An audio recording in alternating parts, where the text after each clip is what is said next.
Yeah, thank you very much, everybody, for coming along. Sorry for the delay. We'll try to make up for that. I'll just speak more quickly. That was a joke. My name's Ian McMaster. I've been involved in the world of language and business communication for about 35 years here. So I spent 30 years working at a publishing house in Germany called Spotlight Publishing House, now called Zeitsprachen, because it's part of the Die Zeit Publishing House in Hamburg. And for the last 20 years of my time there, I was the editor-in-chief of the business communication magazine Business Spotlight. So we covered topics to do with language, business communication, intercultural communication, leadership, and so on. And what I'm talking about today, in a way, has grown out of that work that I did there, and in particular, the work that I did with one particular author, Bob Dignen, who some of you may know. Bob is a trainer, is a coach for international business communication, international team management at York Associates, based in the town of York in England. And what we've done since I stopped working full time, which was 2 years ago, and I now work as a freelancer, as an author, as a writer, as a presenter, is that we've put together quite a lot of the sort of ideas that we'd worked on over 20 plus years into a book which came out last year, which I'll show you later. It has a bit confusing. It has a German title, but it's all in English. I'll explain that. And also, what I've tried to do on a slide at the end of this talk is to summarize, in a sense, 20 years worth of work and 20 years worth of communication tips on one slide with 7 tips. So in other words, over 20 plus years, we must have produced thousands of tips for people on how they could improve their communication, their business in business life. And of course, nobody needs 1,000 tips. Nobody needs 100 tips. So what I've tried to do is to say, okay, how can we summarize 20 years work in 7 points? Which obviously, if we'd done that at the time, would have saved us a lot of work.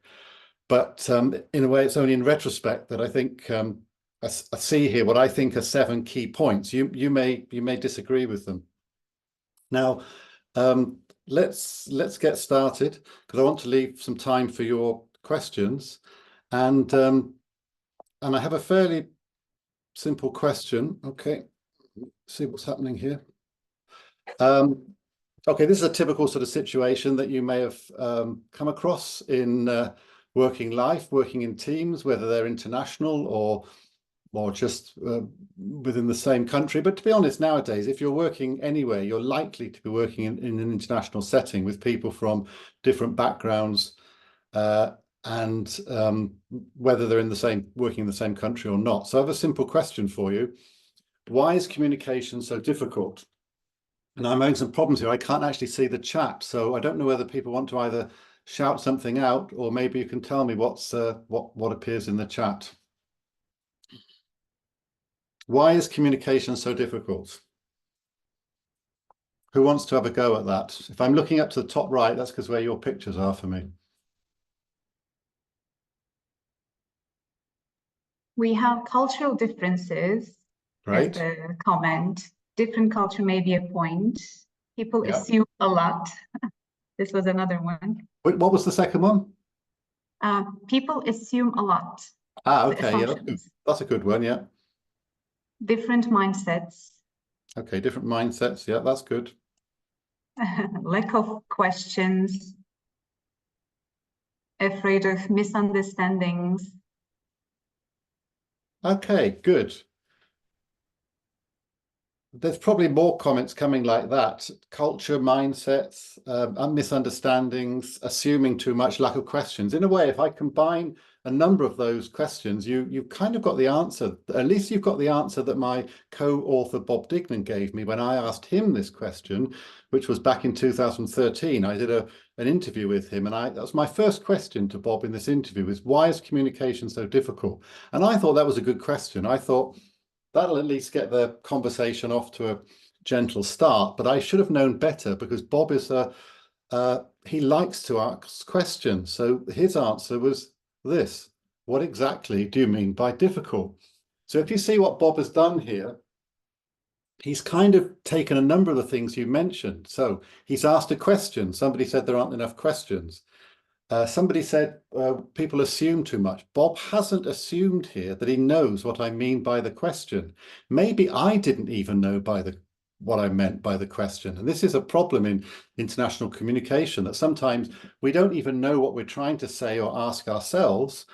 And at the same time, when we hear things from other people, we often assume we know what they mean. So Bob was putting into practice here, and he wasn't doing this to be difficult, whatever that means. He wanted to clarify, what did I mean? And of course, I hadn't really thought it through. So what I actually said to him, I had to think of something quickly. What did I mean? I said, oh, well, people feel that they don't get their messages across clearly when they say something to somebody else.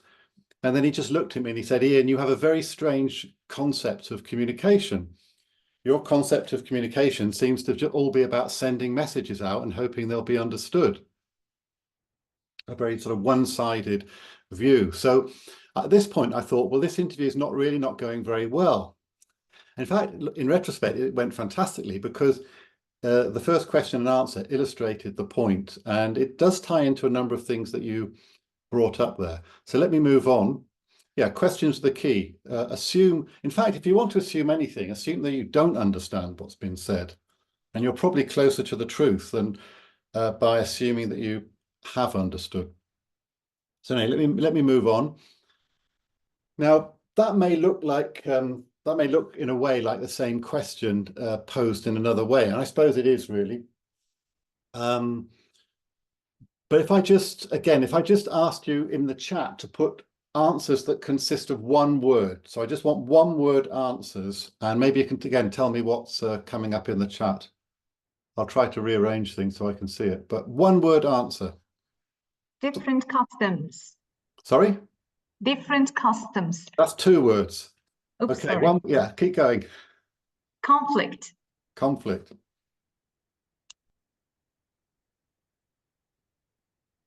Customs. Customs, conflict.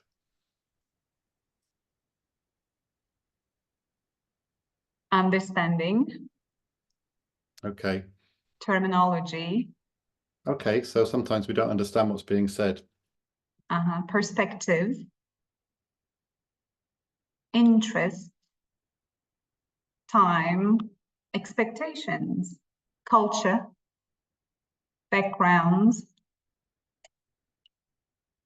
Willingness. Stereotypes. You are muted, Ian.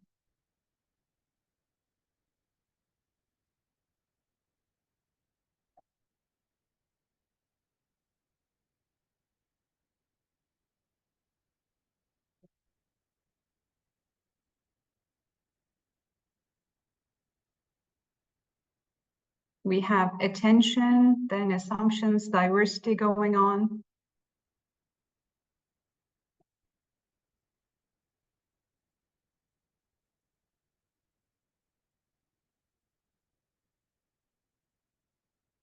Yes, Ian, you somehow muted yourself. I don't know how.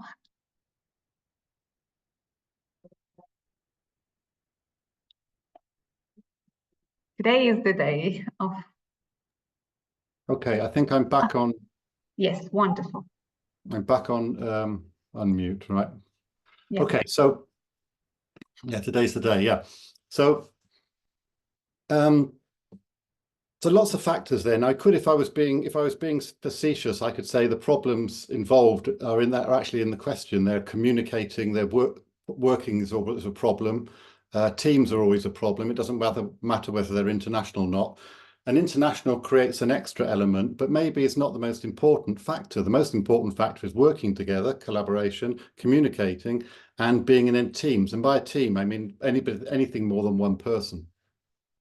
Now, just as an aside, if you're doing a kind of brainstorming exercise with your participants, I think from time to time, it's good to vary it. It's good not to, I mean, not to immediately put people in groups all the time, which we tend to do as teachers and trainers. We tend to put people into pairs or groups and tell them to brainstorm. But I think it's important to give people time alone to think first before you put them into a group, because some people just need that time. And if you put them straight into pairs or groups, some people get dominated by others. Now, again, just to show how pervasive communication problems can be, here's an example from a WhatsApp conversation that I had with a friend a few months ago. So the green is me, and I wanted to wish my friend a happy birthday. So he was in England, and I live in Munich, it's where I am now. I'm just looking out the window, it's grey, raining and miserable. Anyway, he was in England, and I wrote to him saying happy birthday, and then after his name I put right with a question mark. And he replied to me, that's very kind of me. He said, we're off camping to Sussex, which is in the south of England. I hope it doesn't piss down. That's what he wrote. Okay, sorry about that. That's what he wrote. Hope it doesn't rain hard, which it is here now, with a smiley thing. And then I said, have fun camping. And then I said, I was checking your birthday, not your name, because at the end of his message, he put Rich with a tick. In other words, confirming that his name is Richard. And of course, that wasn't what I was questioning in my first comment. I was questioning whether it was his birthday. I was just double checking. And then he said, yeah, I thought it was funny, blame the hangover. So, I mean, this is just a silly example, but it just shows how pervasive little misunderstandings are in communication. And I think our goal is actually not, increasingly, I think our goal is not to make ourselves understood, which sounds like it should be, but to minimize the zone of misunderstanding. So there's always going to be misunderstanding. We're trying to minimize it. And I came up with this little, I don't know what you call it, acronym or whatever, WTCP, because if you think you are a WTCP, can you raise your hand in the little window that you've got? Raise your hand if you think you are one. I mean, you don't know what it is, but it doesn't matter. Just raise your hand if you think you are one. I can't see any hands, actually. Are there some hands there? Well, let me tell you, you are. You all are. You all are. And I am as well, because it stands for Walking, Talking Communication Problem. That's what we are. We're walking, talking communication problems. Observe your communication with anybody, family, friends, colleagues. And just note how often there's a misunderstanding about either meaning, content, or intention, why you're saying something. So if we bear that in mind, take the pressure off ourselves that actually we're not trying to be perfect. We're not trying to reduce all miscommunication. We're not trying to eliminate it. We're trying to reduce it. Eliminating it would be wonderful, but we won't. So just to go back to our question, I mean, it's quite interesting because typically if you ask this question of a group of people, they'll come up with these three issues come up quite strongly. Now, nobody actually said the word language, I don't think, as a one-word answer, but we had one about terminology. So language is often seen as the big problem. Cultural issues came up, and particularly in recent years, or working internationally, people talk about remoteness as a problem. Now, clearly, language can cause problems in working in international teams. If somebody's language, their language competence is very low, that's going to cause problems. If somebody speaks in a very unclear way or a very complicated way, that causes problems. But a lot of the problems that I observed when I worked in international teams were not the result of language as such, nor were they to do with culture. If what we mean by culture, well, what we don't mean by culture is country. So we don't mean country when we say culture.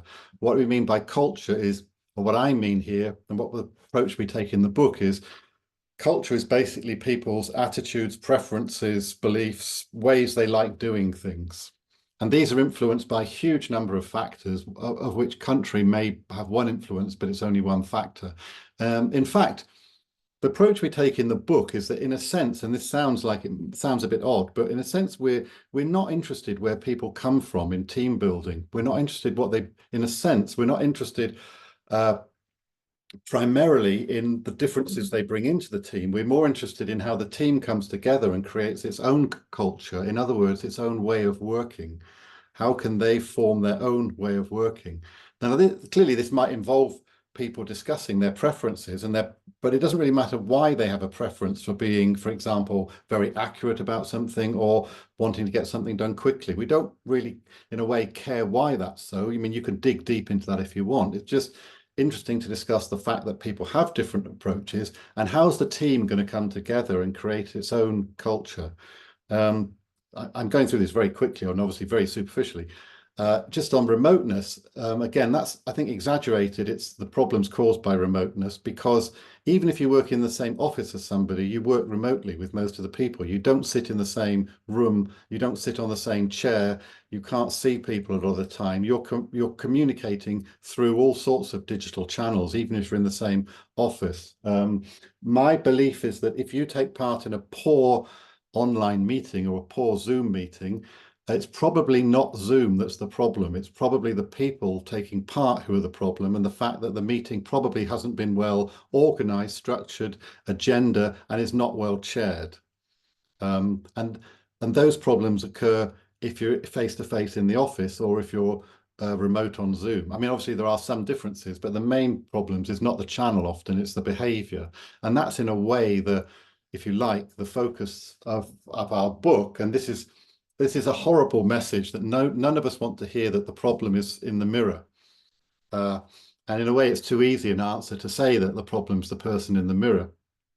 But the reason we're saying that is because, and this came up interestingly in the first answer somebody gave, was this question of mindset. In a way, how do you approach, what's your approach to working in teams? What's your approach to working people who, for whatever reasons, have different approaches to you, different preferences, different ways they want to work? And so this is the book that Bob Dignen and I put together. And this is where I say, what you see on there is in German. Okay, it's in German, but basically it's all the same words. If it could have been in English, it would have been the same words, most of them. International teams, business, English, communication. Zusammenarbeit simply means working together, collaboration. So this is possibly, no, not possibly, this is confusing. It's a bit ironic for a book that's talking about minimizing misunderstanding to have a title that's in German, but the whole book is in English. So I could pretend we did that deliberately just to illustrate the fact that there will always be misunderstanding, but it's confusing. But I promise you there is no German in the actual book itself. Anyway, what is the book about? The part one looks at the kind of the groundwork, what are sort of fundamental ideas of communication. Part two, which I'm just going to concentrate a bit more on, is key skills for international teams. And part three is fairly standard, and it just gives people whole lists of useful phrases to use in typical situations like meetings, presentations, meeting people, negotiating, and so on.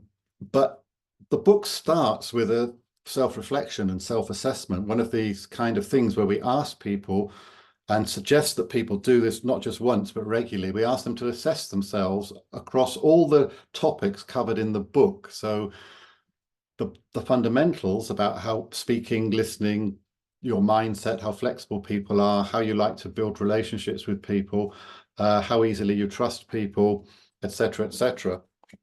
And we ask people to rate, to score themselves, or also to get other people to score them. Now, I don't know how many of you like this kind of thing, this kind of self-assessment, you know, give yourself a mark out of 10.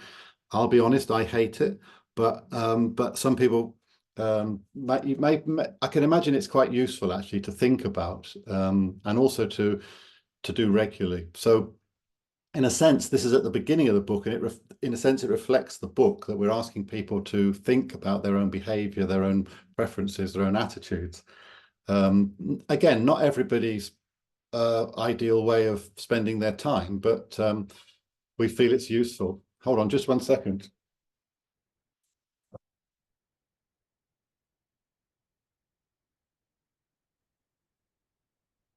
So the second part of the book looks at 5 blocks of skills that people need for working in international teams. You need to be able to build form relationships, build teams, lead people, improve the way you work together, and also deal with conflicts. And each of those blocks has 4 chapters on topics such as I say, how do you create a team culture? How do you set priorities and define roles? What is your attitudes to leadership? 1 second, sorry.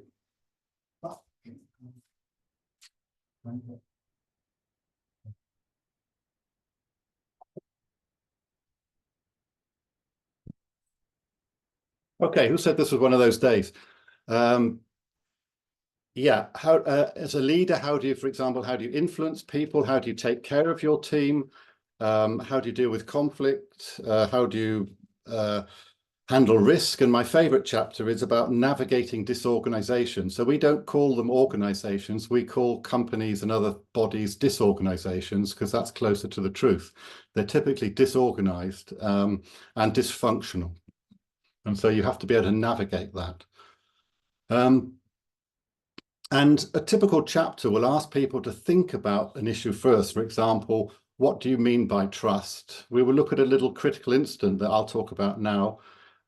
We give people strategies. So for example, what's a strategy for building trust? Well, one strategy is by being competent. Another is by being reliable, doing what you say you're going to do. Another actually is by trusting other people. If you feel trusted, you're more likely to trust others. So we talk about strategies, but I think the difference is it's not enough just to give people strategies. They also need the language to put that into practice. So we also give them useful phrases, and that doesn't have to be difficult, as I'll show you in the next slide. And there's also exercises. But this is a really key message from the book, which is use simple language to do difficult tasks. So you might think building trust is a very sophisticated task. How do I build trust? Oh, that's complicated. How do I do it in a second language? Well, that must be even more complicated. But actually the language you need to do it, as you see in the example here, is really simple. There's no difficult or almost no difficult words there once you know the word trust. And so our approach is to say, even if you're doing sophisticated tasks in a second language, you can do them with relatively simple language. I think a problem often in language learning is we try to put too much language into learners, into our course participants. That's not the way necessary to make people better communicators. They'll be better communicators if they learn simple ways of using the language they've already got. That's my view. And we make use of critical incidents. Now, you don't have to read everything that's on these slides, but we will upload the presentation. So because I do think this particular publication is quite a nice one to look at if you're using critical incidents. The critical incidents are ways of engaging students in understanding that people have different behaviors, as it says here, attitudes, expectations, interactions. In other words, what you could say, different culture. And the key to a critical incident, is that basically it's a short description of a situation in which something goes wrong. That's a very banal description of a critical incident. Something goes wrong, there's some misunderstanding, there's a conflict, or there's a problem. And the second, the bolding here is my bolding to illustrate the key points. And the second point is that in a critical incident, you're given a description of a situation, but you're not given a lot of detail. In fact, you're deliberately given a little detail, because giving you little detail allows a lot of room for interpretation.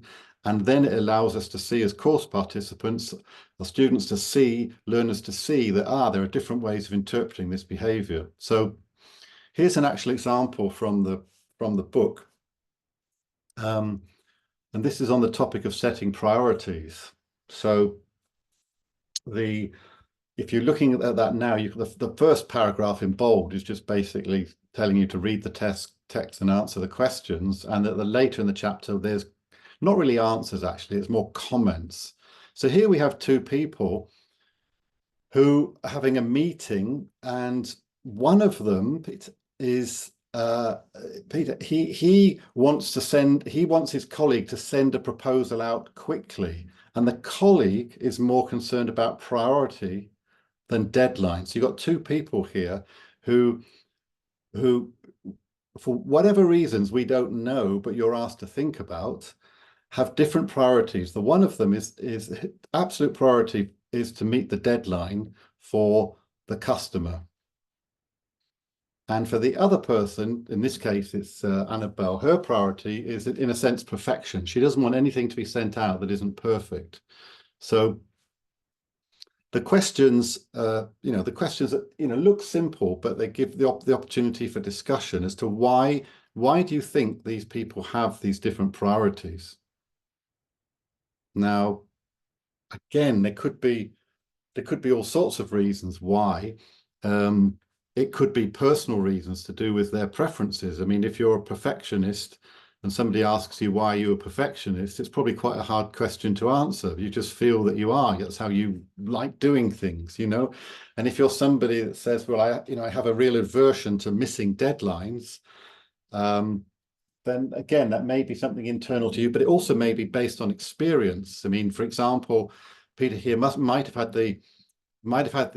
made experience in the past that a deadline was missed and a customer was lost, and therefore doesn't want to repeat that situation again. So the preferences may kind of be internal. They may also be born from experience, good or bad, or they may obviously be a mixture of the two. But we don't know here, and that's the important thing about an incident like this. I mean, you could say nothing's gone wrong here. It's just that they've got conflicting priorities, so something is going to go wrong if they don't resolve this. And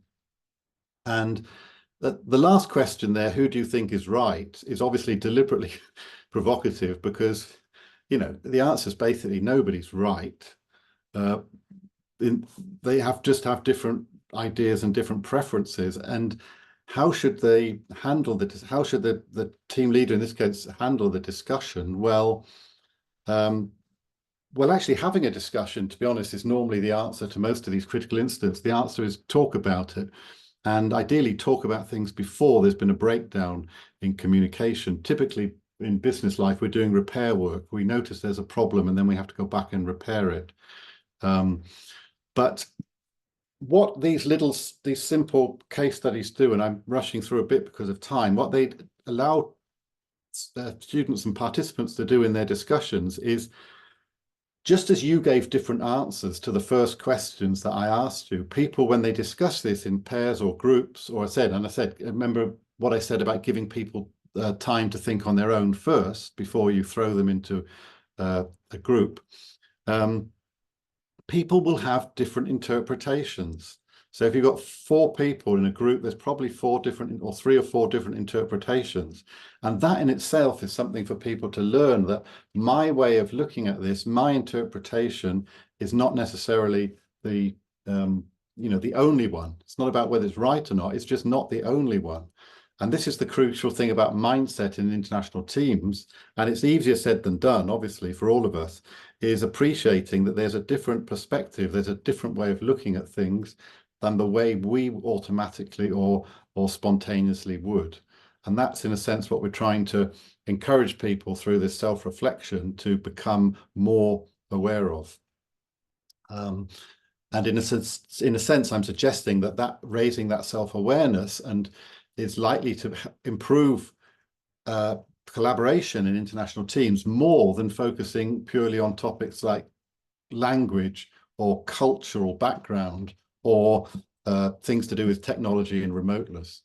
So these are just a few points about what a good critical incident has. And some of these I've already said. I mean, the important point is there's not so much information that we know the answer. There's no answer. And that's true in life. We don't know in life often if there's a conflict with a colleague. We don't know why it is. We don't have all the information. We don't know what's going on in their personal life. We don't know what's happened to them already that day. We don't know whether they've got pressures for that day from their line manager or whatever. So we're always working in the dark, so to speak. Now, I promised to, and this is sort of the end, I promised to, and we can have some questions, I promised to condense 20 plus years of work into 7 points, because that's all anyone can remember. In fact, I can't even remember 7, but anyway, it's a good number. And here they are. They may sound banal, and but like all of them, they're more difficult. They're easier to say than to do. So listening is not a bad place to start. And the simple tip here is just to listen people just a little bit longer, stay in their world before you take over with your world, your view, your anecdote, your experience, your whatever. So just extend the time a little bit that you listen to what somebody else says before you jump in. Obviously, at some point, it might be nice if you said something as well. Otherwise, the other person's just giving a speech. But it's just a little bit longer. Reserve judgment a little bit until maybe you've thought about things and maybe you've got more facts. Okay, we had that at the beginning, asking questions. Actually, it's no good just asking questions. I know people, you might do as well, who ask one question after the other, but you don't have the feeling they're taking they're listening to what the answers are. It's more like an interrogation, a nice interrogation, but an interrogation. So be curious, ask questions, be interested in the answers. This is a key one. Look for positive intent. People's intentions, more often than not, are more positive than we generally give them credit for. Now, again, this is another really difficult one, because if you get an email and you read it, say, late in the day or even in the evening, and it seems like you're being criticized, your behavior is being criticized in it, it's quite easy to interpret that negatively, and it's quite hard to, it can be hard to look for the positive intent in the other person's message, but it's there more often than we typically think. Being explicit. Actually, to be honest, this one I'm not sure about. I think there are times where it's good to be vague, but if we're trying to get our message across as clearly as possible, then again, if we're minimizing the zone of misunderstanding, it can help to say what we're saying and what we're not saying. This can be problematic. If I say to you, if I say to somebody, for example, Timothy, if I say, "Oh, Timothy, I'm not criticizing you," then the first thing Timothy hears is, "Oh, Ian's criticizing me." So it's got to be done with, it's got to be plausible. The last one, get a lot from a little. What was this? What was the 6th one? I can't just see it for the moment, for some reason.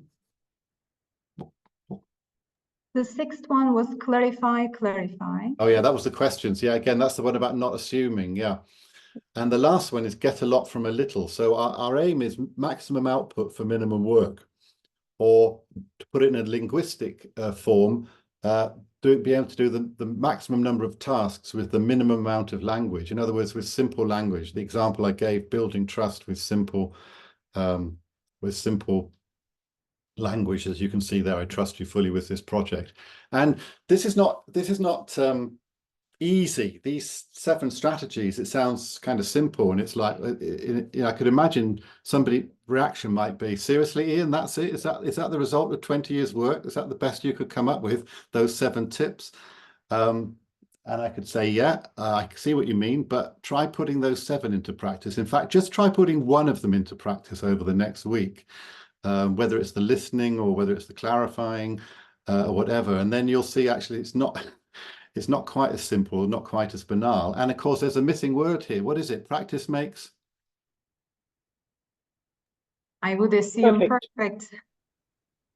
Perfect. Yeah, that's the wrong answer. That's the perfectly wrong answer. Yeah, that's why it's there. It'd be too easy if it wasn't. Yeah, this is interesting. And the reason I have a footballer, a woman, a girl playing football here, is because in a previous incarnation, so about 45 years ago, I did a coaching course to be a football coach, a soccer coach. And I remember the coach saying to us, we had to practice certain football skills. And he said to us, you need to practice this. But he said, remember, practice doesn't make perfect. Practice makes permanent. So in other words, if you do something the wrong way and you keep doing it the wrong way, you will forever do it the wrong way. So it's whether that's practicing a skill at football, or maybe in tennis, your swing, or in golf, or whatever. So actually, it's not just practicing something, it's practicing something in the right way, because whatever you do repetitively will be what you end up doing. So a couple of quotes to end with. One kind of highfalutin one from a philosopher.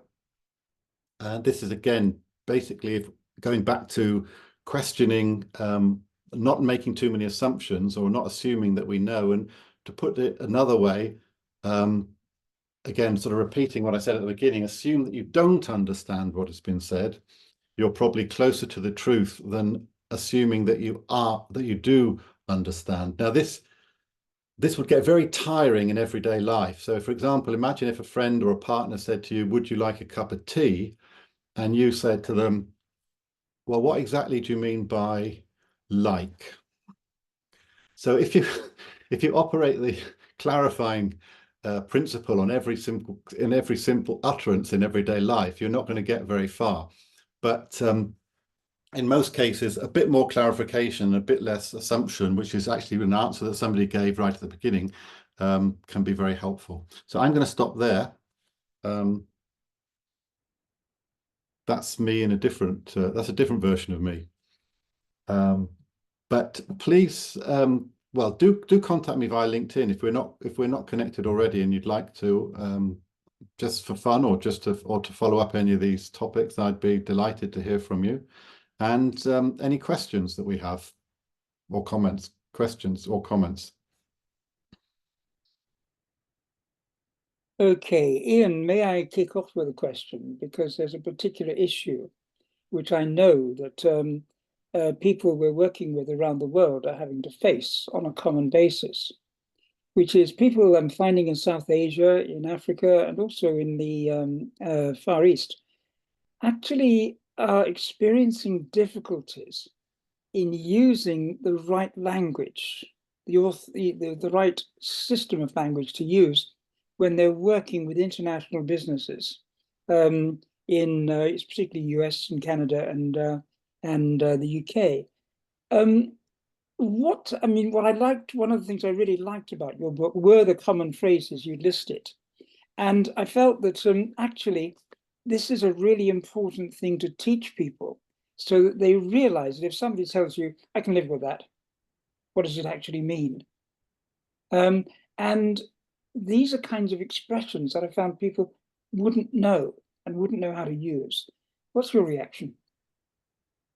Yeah, I mean, the point you're making is actually that language is extremely important. So there I was saying that language is often not the cause of problems in international communication, but obviously it can be.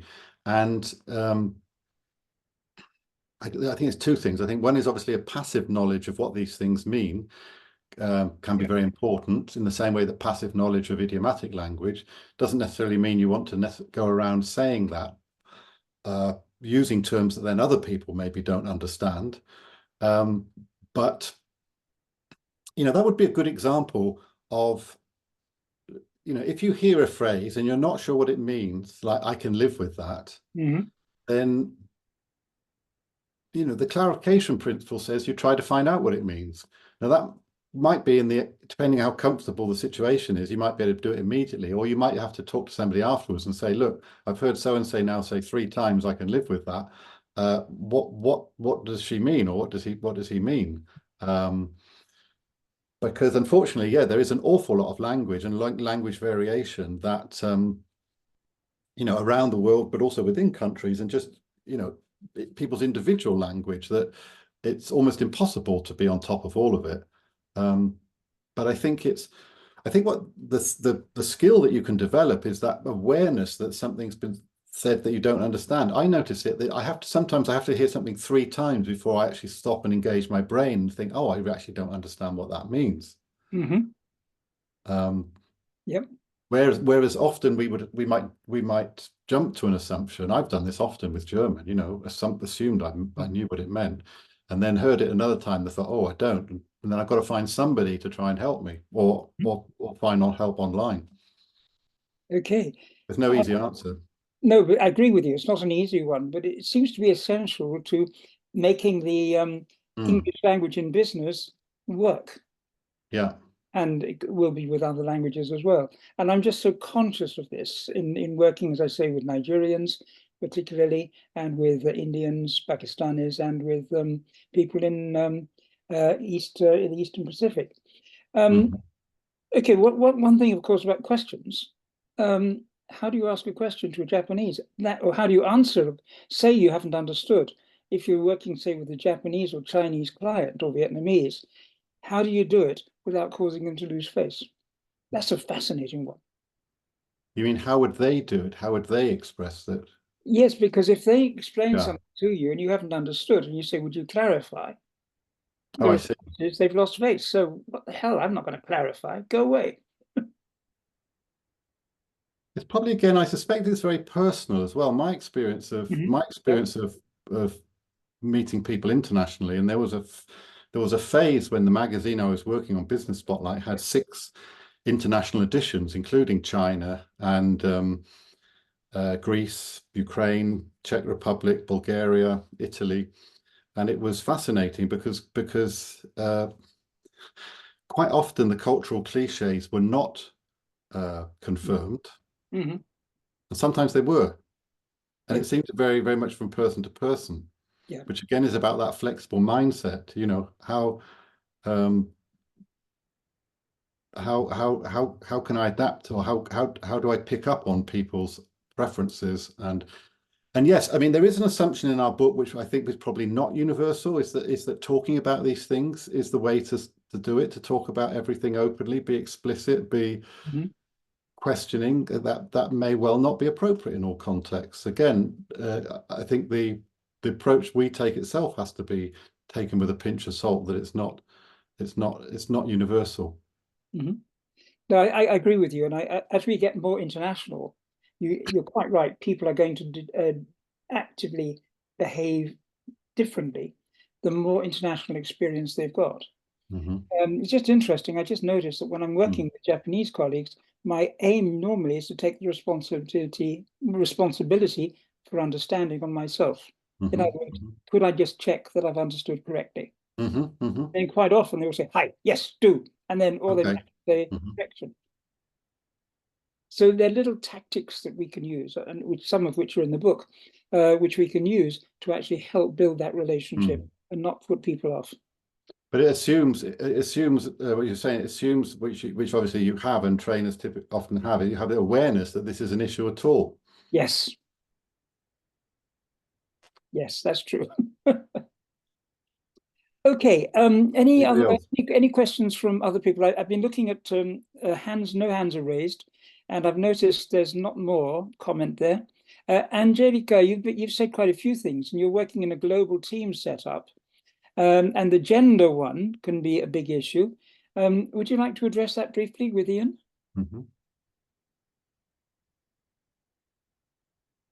Not sure where you are. Could you please unmute yourself, Angelica? Good. Yes, I have to travel quite frequently in my work, and it might take me to Bangladesh, it might take me to Pakistan, it might take me to Egypt, it might take me to China. And I find, at least I used to have at the beginning, great difficulties to be accepted. And particularly what I said, because I'm a trainer as well, so I have to go to some of these places and train. And the last time was 3 months ago. I was in Bangladesh, Dhaka and Chittagong. And it was excruciating because 3/4 of my audience were male teachers. And I must say, I felt a little bit alone, and a loss. That's all I have to say. I mean, if you have any ideas, yeah, of course. I think if one knows enough of what one has to convey, that is a good thing. But I knew quite a lot about what I had to tell or teach or to convey to these people, but they still weren't convinced. It came from me as a woman. Okay. Ian, any response on that one? Well, I just wonder, were you able, did you find any ways of doing this, or did you find people that you could speak to, or did you find, I don't know, other women that could explain to you what was going on, that whether your assumption was correct? Well, I mean, no, there was no opportunity to do that, and I think it would probably have been a little bit insensitive, because I could gather what it was. But at the end of my trip, it came actually from one member of the audience. And it was so easy in the end, because he said, look, he said, we're all teachers. We all have to teach in English, but English is not our mother tongue. And then all of a sudden, the whole thing had total different twist, you know, which, I mean, I was actually shocked about myself that I hadn't included that before. Okay. All right. Very, very last comment, because we're running over time. Basically, something from Hale Kilticik, saying that when she was working in Georgia, the UAE, China, and other countries, everybody says we all understand each other, except the British. Are we oversensitive to differences? Is this, we all understand it? I'm very skeptical when people say we all understand each other. Again, it feels like a bit of an assumption that now, and again, at what level did you understand each other? Does it mean you understood linguistically the words that were said, and you didn't understand, for example, the British person or the native speaker because they were using particular terms or idiomatic language or speaking too quickly or whatever? And even if you did understand the words, are you sure you understood the intention of what people were saying? So there's a big assumption here that of what we say, we all understood each other. It seems that's quite a sweeping statement. But I mean, there is this sort of anecdotal thing one hears every now and again that you know, there's a meeting and the so-called non-native speakers are all happily communicating, and as soon as a native speaker comes into the room, it all collapses. I think that's a bit of a myth. I think there's something in it, but I think I don't think people are good or poor communicators because they are native or non-native speakers. I think they're good or poor communicators because they're good or poor communicators. So I don't think all native speakers, as to use that term, are poor communicators, nor are they all good communicators. And everybody, as I said in that slide, is a walking, talking communication problem, native or not, to use that horrible term. So I think in a way, in the same way that in the intercultural world, we've kind of got away from sort of group stereotypes and cliches, we maybe ought to get away from them as well when categorizing different types of speakers of any language, not just English. Yes, very, very, very good summary there. I just noticed Hallie does make the point about linguistic.